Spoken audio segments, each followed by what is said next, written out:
This we will just touch on because of it is still a matter under investigation and all. The level of political intolerance that we have witnessed. Just yesterday there was a story we received in our newsrooms of a political aspirant, an MCA political aspirant in Kisii County, who was hacked and actually unfortunately lost his life while doctors were trying to salvage his life in hospital.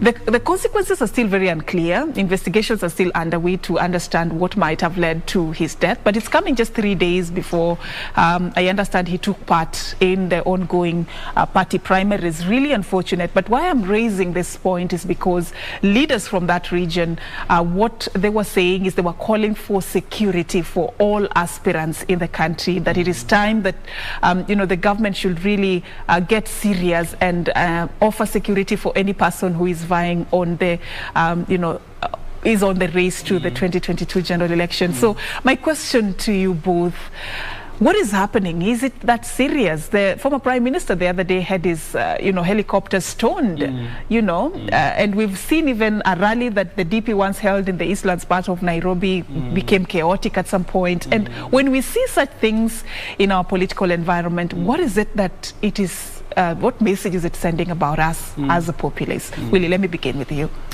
Hey, that's a cause to worry, Serfine.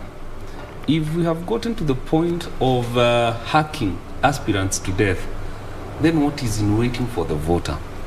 That is someone just selling their manifesto. And most probably they're in the wrong party in that region. Maybe they are supporting the wrong candidate. Wrong in terms, this is not the popular presidential or maybe governor candidate that people are saying they want. Just someone who has a divergent opinion on where they would want to lead the people.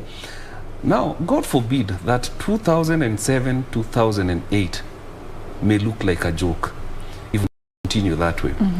After the former Prime Minister's helicopter was stoned the other day, I took time to peruse through the social medias. And I'm telling you, the things I read there were shocking. Not just shocking. It shakes your whole body. Guys from the other side of the country, where the Prime Minister comes from, were saying, we want now Ruto to come and ask for votes here. What does that tell you? They're inviting him now for trouble. Okay? Now, what will happen to the voter if the leaders we look up to adhere to the law and lead by example cannot tolerate each other? What about the people down there? What about the voters? What will happen? What is the government doing? What are we doing as leaders? What are you doing as a presenter here?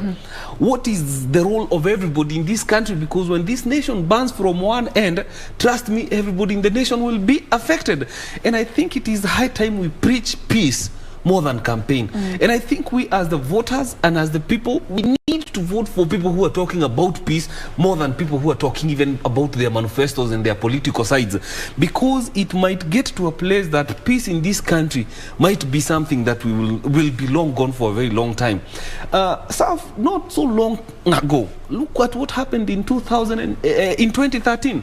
A whole economy was coming to a standstill 2 days in a week, Monday and Thursday, because more than 5 million people felt that their leader, the way elections were conducted, there were some issues. Now, what happens? Because if you look at the projections, it is the same case scenario. This election is almost like 50-50. Even if Raila is ahead or William Ruto may be ahead, but look at the number of followers. What happens when these people start saying it was not free and fair, when they start questioning the process of election? Where does that leave us as a nation? And I think we all have a duty now to preach peace before we burn this nation. It is true. Very pertinent questions you're raising there. It is a point of concern for Kenyans who have been part of history and have seen how this country almost went to the brink of falling apart based on the differences that could not, the political differences that we had as a country. Gibson, I mean, is it too much to ask if I say that we ought to get to a point where our diversities politically do not necessarily break us, even in our social fabric. I mean, politics is just like a game like any other. Look at football match, for instance. You support a different team, I support a different team. We go there, we watch the game, we enjoy, we come out of there laughing. Can't that, you know, apply when it comes to politics? Honestly, Sav, I think it can apply. It's only that we have been having some few elements. I would want to say it's few elements because it's not everyone. You've seen very civil campaigns happen. It's not on a daily basis that we have these issues of people being stoned. It's unfortunate that that happened to the Prime Minister, former Prime Minister. It's also unfortunate to the MC aspirant who lost his life. But what I want to say is that at one point, Kenyans will have to decide. Kenyans will have to decide which way to go, because we are at that point where we have to determine what actually we want to identify with. And I don't think Kenyans will go for the aspect that we are people who cannot be able to control their emotions when it comes to politics. Politics is a highly emotive game, but I think it now behooves the political luminaries, if I want to use that word, to actually call upon their troops that it's not about a do or die thing. There's Kenya to live after the contest. We need to shake hands and continue and grow the economy. We are at a place that our economy does not give any room for us to waste time, for us to engage in any sideshows. We only need to focus on the economy. And if we start bringing issues to do with what happened in 2008, 2007, 2008, it will be unfortunate, and I don't think we'll salvage this country. True. Willie, I remember last time we were having a sit down with you on the show here, a very powerful parting shot you gave. I just want you to pick up from there. If I have a problem today, I will not go to Raila Odinga or William Ruto. I will go to my next door neighbor. I mean, bring this point home for a Kenyan who is watching you this morning to know that at the end of the day, it doesn't really matter, you know, who is in power, who is not in power. At the end of the day, the issue you're going through, the person who will be able to hold your hand in it is that person who is right next to you. I mean, just want you to talk to somebody who's here. You know, Saf, when we have 4 years without elections, we are living in peace as brothers and sisters. We are Kenyans. But the electioneering year, that is when we are reminded who we are. That's when you're reminded you're a Kikuyu. Kikuyus don't vote for Luos. They don't vote for so-and-so. You're reminded you're a Kalenjin. And so what happens is that you stop looking at me like you're the neighbor whom you have been walking with through life. And you start now looking at me as your political threat. Raila is very far from the voter. William Ruto is very far from the voter. He probably doesn't even know your existence. In case of an emergency today at night, who do you call? Who do you run to first? Not even your folks way back at home. You talk to your next door neighbor. This is the person who comes to your rescue anytime. And so we need to think about our relationship with each other as Kenyans more than we think about our emotional attachment with our politicians who probably don't even know we exist. And this is an electioneering year when now these politicians are looking for any form of gathering. And so if there are so many funerals, it is to their advantage. If we hack each other, it is to their advantage. Don't be surprised. That's an interesting way of looking at it. Yes, they will come to your burial and say, this guy was a very good supporter of mine. Probably you've never even met. And then they'll say, but remember you guys, I'm vying to be your next MP. Please vote for me. So don't let these voters look for votes in your burial. You know, preserve your life. Take care of your brother. Take care of your sister, who is from another region, not necessarily from the same mother. Because we as Kenyans, it is up to us, and we need to practice political tolerance and emotional intelligence when it comes to voting and elections. Because elections come and go. And how many months do we have to election? Less than 5. Less than 5. Do we ban a whole nation because of an election now? Do we ban all the work that we have been doing for the last 4 years, because of 5 months to elections, 1 day of voting, we destroy everything that there is. I think what is important right now, Saf, is peace than even prosperity. Let's talk about peace. When there is peace, people will prosper. But even there is no peace, how can we prosper?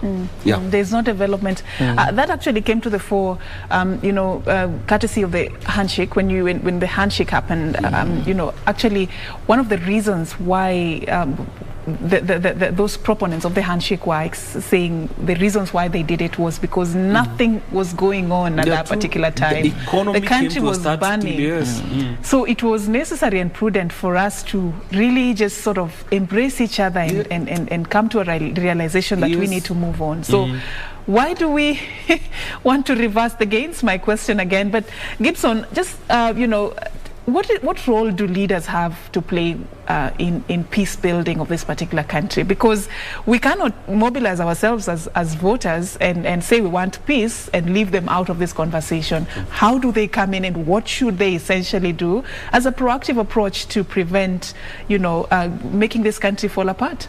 Honestly, Sav, I think leaders play a critical role. Yeah, what should they do? They need to outrightly, at least in every campaign, before they start speaking, they say, I preach peace. I preach peace for the sake of this country. I come in peace and I preach peace. But how do you do that when you're calling your opponent names and really throwing mud and stones at them? If you're given a chance to even just hold them right there, then, it would get murky. How do you preach peace when you're preaching a totally different gospel in this rallies? When I speak for the two leaders, the two major leaders, I think they stand for peace. The problem is their honjos, the people behind them, are the people trying to take advantage. And that is, I think, the responsibility of the political luminaries, as they were, to actually calm their troops down and tell them, please, accept everyone as they come, because I also need to be accepted elsewhere.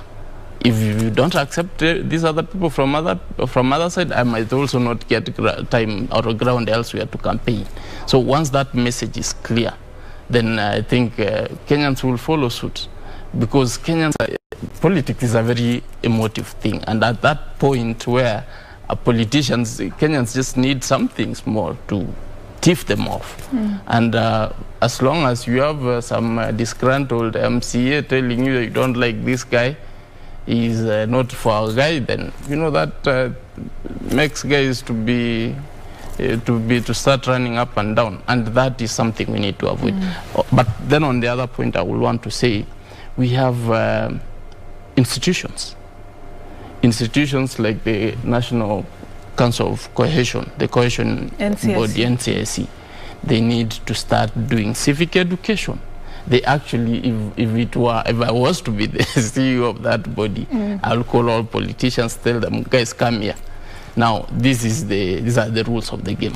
You first sign, or if you don't sign, or you sign and don't adhere, we're going to call some shots, and we'll have to ensure that you don't actually have you in the race. That will mean something. But now these guys are quiet. I've not heard anything. There have been attempts. There was even a time they said there's a list of shame. Did it proceed from there? Yeah, it didn't. It didn't. So that's how much. They've actually summoned that's so much a number of of politicians to answer to certain, remarks they made on the, campaign trail. I mean, is that not enough, or there could be? It's not enough.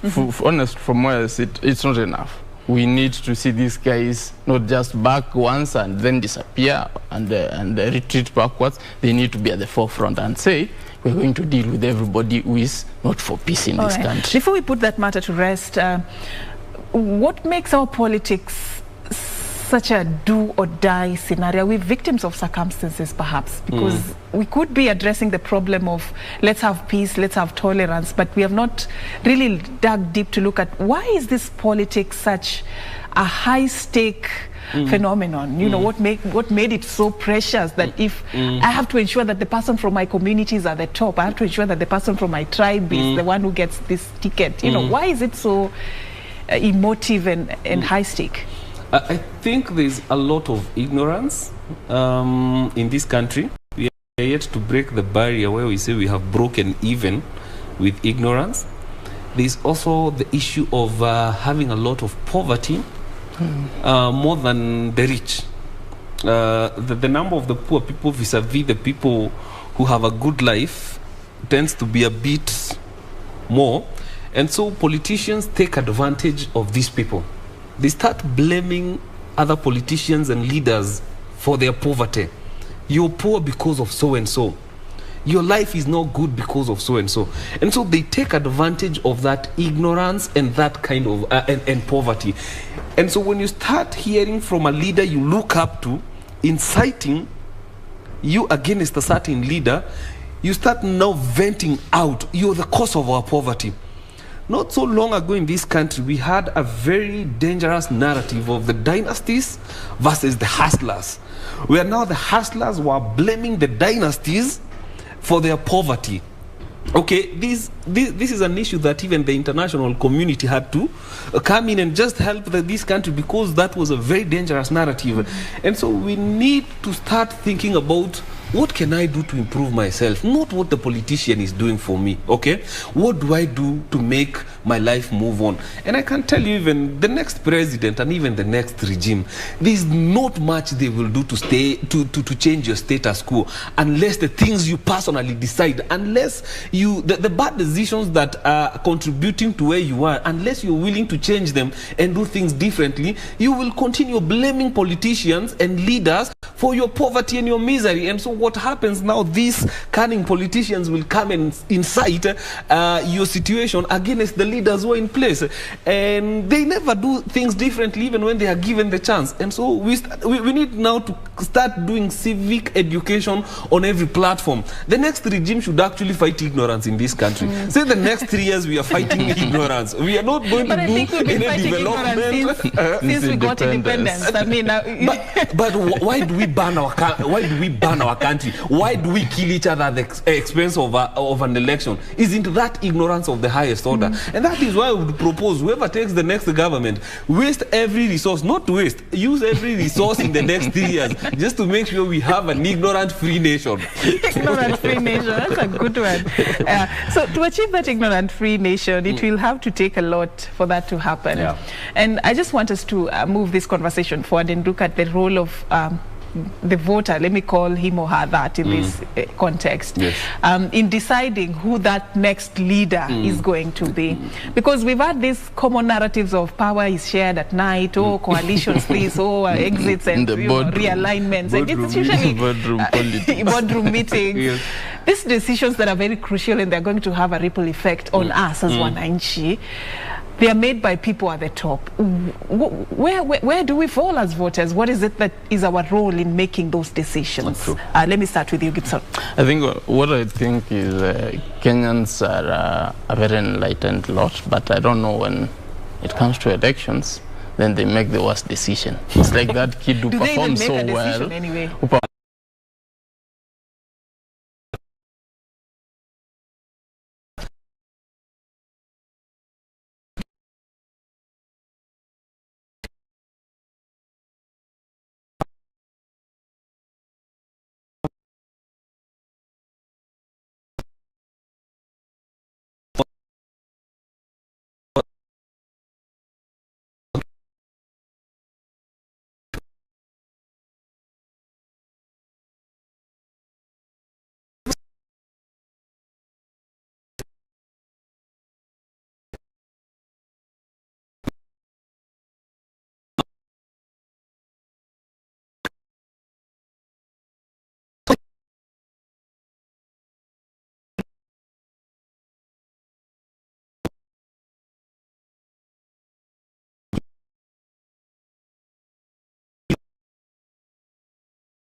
a political party and those who actually took their time to be members of that political party. True.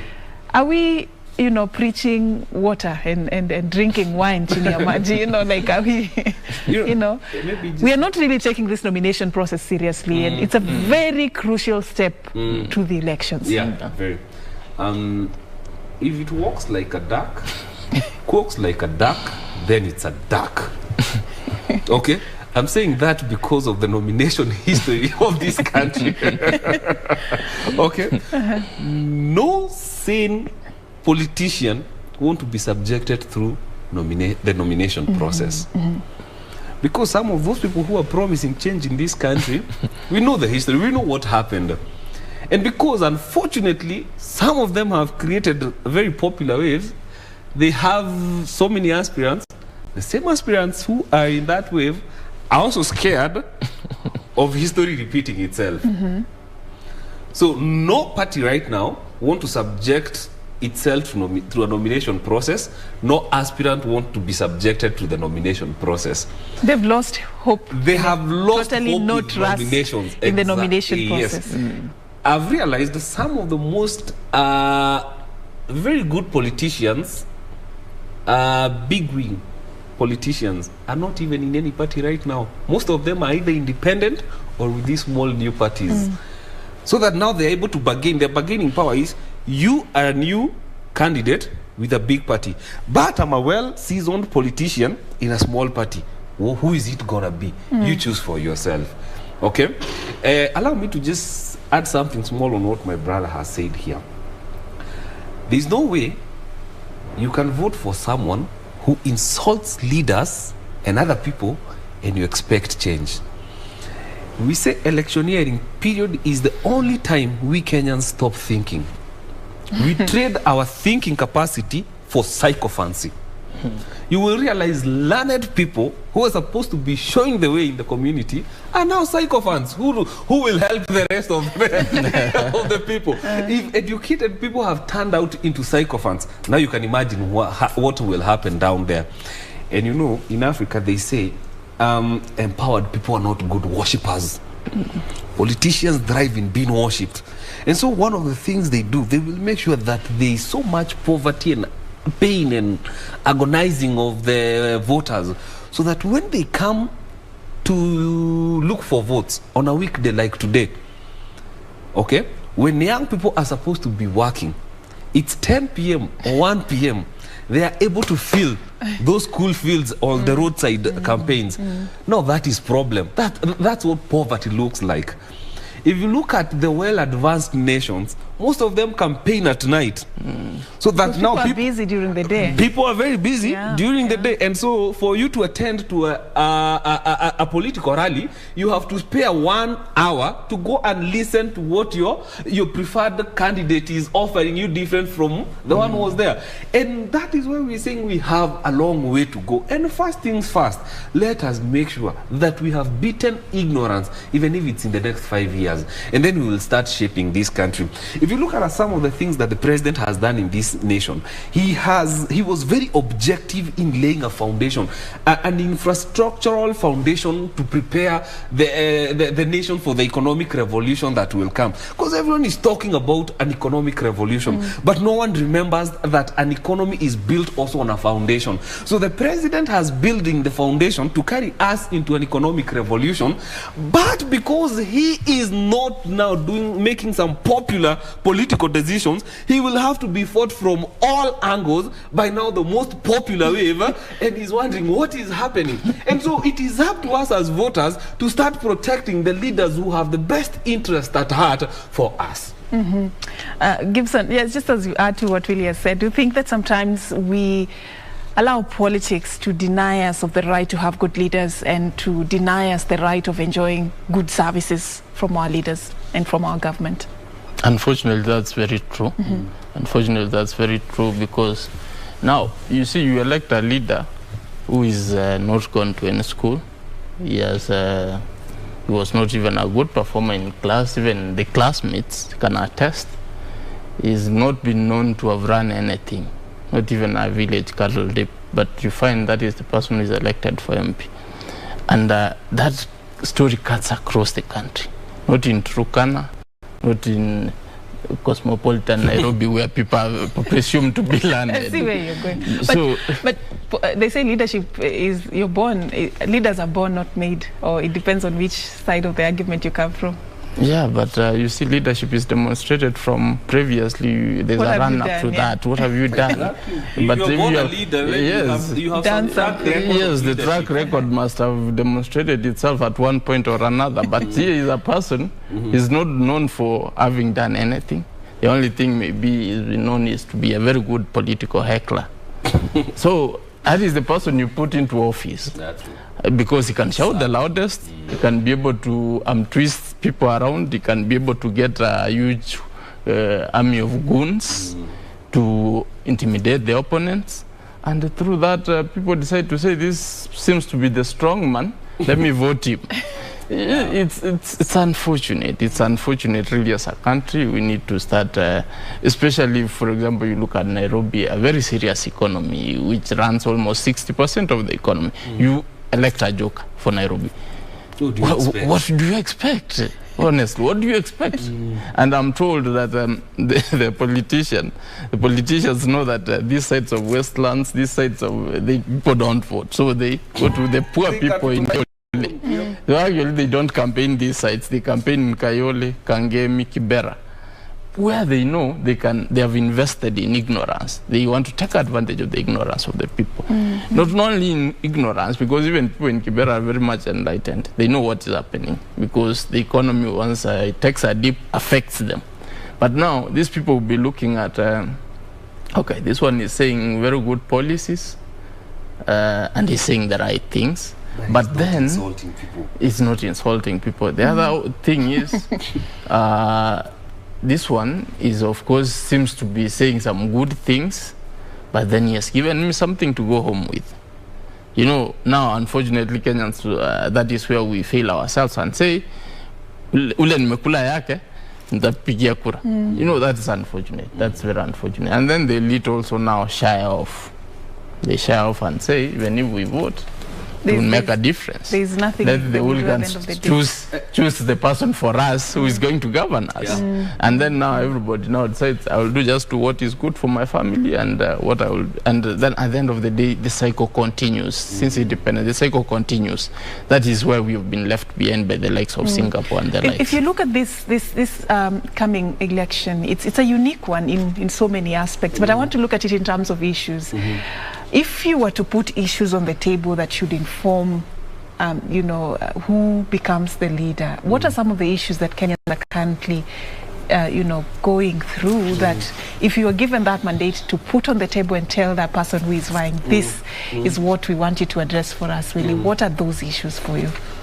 What language let me give a case in represents Kenya? Myself. Saf, when you started inviting me on your show, I was from the other side of political divide.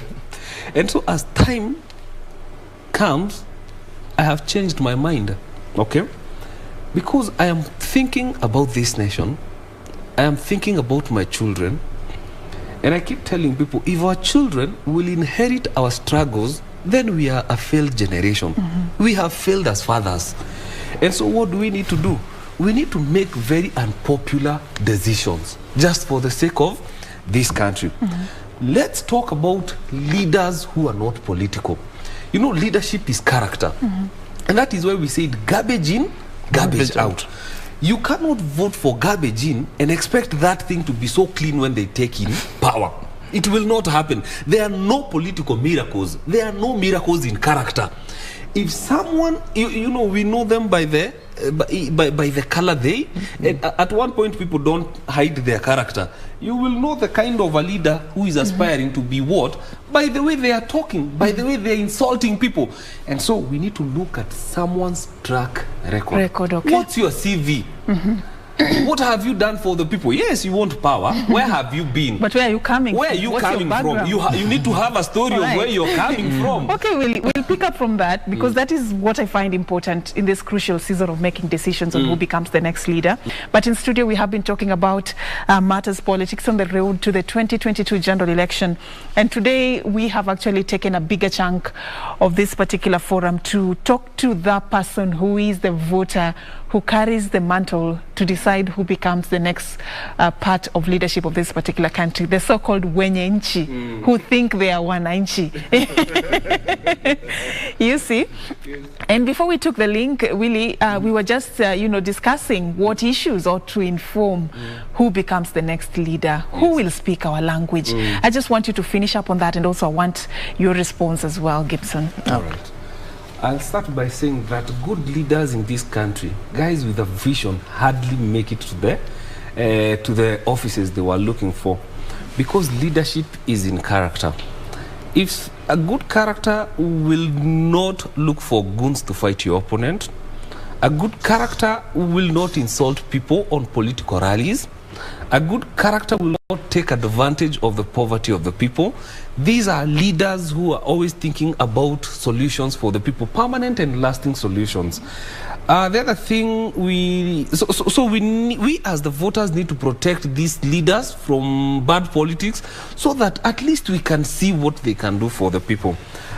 We are just from discussing a point here. How does an elected leader in parliament, in Senate, or a governor has a foundation that gives people water when you have the permanent keys to give people water that they will never need you again? And so you have to make sure that you deny people water, so that you keep supplying them with drops of water for you just to remain relevant in politics. And so these are the kind of leaders we need to do away with and think about a vision. A vision unites. Allow me to quote the Bible. The Bible says, where there is no vision, people perish. A vision is what unites people. Every good thing that is done, every work that is done is towards a vision when there is a vision. And so when there is no vision, people perish. And I am hoping and praying that one day this nation will import labor. When we have created opportunities for our people. I have that dream. I know one day we will get there. Gibson doesn't seem to believe. But it is up to the voter, not to the leader. It is up to the voter. Yeah, true, yes. One day we need to create a Singapore, a China for ourselves, whereby now we are inviting Britons to come and work here, or the Americans to come and work here, because there are so many opportunities. But we have to accept the fact that some of these things are progressive. That there's so much to fix that a leader would have to, you have to give a leader time to fix. But are we patient as a populace, Gibson? Sometimes we just want you to fix my problem now. How much are you giving me? Is it 500? Is it 1,000? That's the only way I will listen to you. Can we really blame the leaders? As Kenyans, are we patient to give them that chance and to trust them that you're a good leader? You may not have money, you may not have come to this campaign trail with money, but I will trust in what you stand for, and I will give you this particular chance and give you time to fix whatever problem I have. Do we have that patience? We need to have the patience. We need to have the patience, so because we don't have a choice. We don't have a choice where we start. We need to have the patience. But honestly, then again, the second question is, how much patience do we need? We have been patient since independence. The people whom we started the race with are so far much ahead the Singapores, the South Koreas. I'm told that they even borrowed some loan to go and implement a policy, They went and implemented the policy. Our policies are still in the gathering dust somewhere in somebody's office. So how much patience do we need as Kenyans? That is where now, as Kenyans, we need to decide. We have tried this for so long. Can we just try something different? Can we demand more from our leaders? We don't demand anything from our leaders. We only demand that you give me 500, I will vote for you. So the guy goes without an agenda. And when we suffer and start crying, like now fuel is up, you can't tell me that the government is not aware. It's fully aware. Fully aware. There's no fuel. You go to fuel, you're told you can only fuel for 1,000. That is not enough to take you home and come back to work, unless they want you to walk. Is that not impoverishing the people? Is that not impoverishing the people? Tell So you guys how much you exercise. how much patience do I need when I cannot find milk for my kids? Exactly. Because I went to the shops the other day. There's no milk. But my kid doesn't understand that there's no milk. He wants milk because You're told that's to buy what he only needs. 2 packets and nothing more, whether you go have to money the- or not. You know, I used to laugh at Nigeria some time back that they have oil and they used to have a crisis that they go to the neighboring countries to fuel. It was that bad. But apparently that is becoming our story now. So I don't know whether we are making progress or we're going back. So when you ask about patience, how much patience Do we need we're to tired. have? All right. We're tired. We will be picking up this conversation in the near future, but unfortunately we've run out of time. I just want to give you a chance for your parting shot. You know, at a time when cooking oil has become something that you can use as dowry. On a light note, it's so precious that if you go to a supermarket and you buy 5 liters of cooking oil, you feel like you have achieved a lot. Yes, it's like you've bought 20 acres of land. Yes, you're an achiever. Yeah, your parting shot, really. I would say, let's not politicize everything and take it at face value, okay? Because this time we are in an electioneering period. And so those people who have been in government will distance themselves from the mess that is in the nation. They will just grab the glory that we have achieved as a nation. But whatever is bad is for the man who has been at the top. And so we need to critically analyze issues and where are they coming from? From who is telling us? From what political divide are they saying? Because if you're from that end, you will be talking from the both sides of your mouth. We are just from an we have been hit, the world has been hit by a COVID for the last 2 years plus. So the nations of the world are still recovering, okay?